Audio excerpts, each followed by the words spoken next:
शिस्तभंग संदर्भात महत्त्वाची माहिती. शिस्तभंग संदर्भात जर एखादा आरोपी हा दोषी झाला असेल तर अशा बाबतीत त्याला शिक्षा देण्याचे संपूर्ण अधिकार हे फक्त डिसिप्लिनरी ॲथॉरिटी यांना आहेत. त्यामध्ये न्यायालयाला शिक्षा देण्यासंदर्भात हस्तक्षेप करता येत नाही. परंतु जर न्यायालयाला असं वाटलं की त्याच्या गुन्ह्यापेक्षा त्याला जास्तीची शिक्षा दिली गेली असेल तर अशा परिस्थितीमध्ये मात्र न्यायालयाला त्या शिक्षामध्ये हस्तक्षेप करण्याचा अधिकार आहे.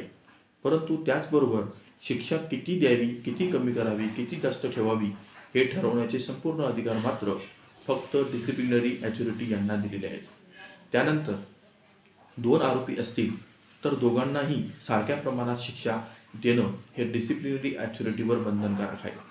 परंतु जर एखाद्या आरोपीने जर शिक्षा मागितली असेल तर त्या बाबतीत दोष कबूल करून त्याला वेगळी शिक्षा देण्याचे अधिकार